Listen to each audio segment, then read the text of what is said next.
Iniciativa som un grup de persones joves, avalat pel treball i l'experiència, que apostem fermament per la participació ciutadana com a base de la nostra política.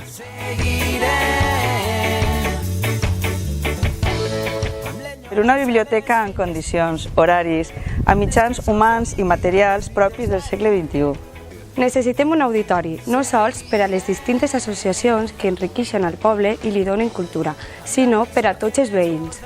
Volem recuperar el nostre patrimoni històric i obrir-lo a tots per a gaudir d'ell com cal.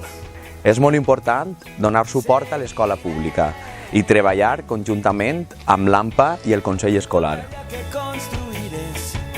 Els parcs i zones verdes estan abandonades. Per això treballarem per millorar-les i que les persones d'Alfarb puguen gaudir d'ells cada dia. Necessitem urgentment un nou pla general que millori els accessos a la cooperativa, zona industrial i caixapins, i faci innecessari el cànon urbanístic que paga la cooperativa. Les decisions sobre camins, aigua de rec i la seva administració ha de prendre-les el Consell Local Agrari, és a dir, els llauradors. La Falaguera, les nostres muntanyes i la Societat de Monts són patrimoni de tots els alfarbins. Entre tots ho farem possible.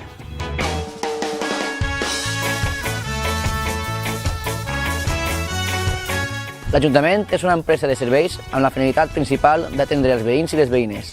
Per tant, ampliarem l'horari d'atenció al públic i també ajustarem la plantilla i el personal a les possibilitats i necessitats del poble. Triarem les inversions prèvia consulta amb el poble.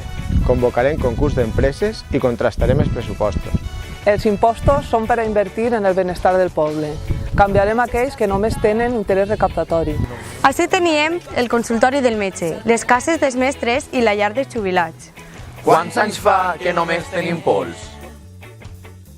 Et convidem, per tant, que reflexiones què vols per Alfarb i tries amb llibertat la candidatura que té com a prioritat defensar les teues necessitats, perquè les persones estem per damunt de les sigles.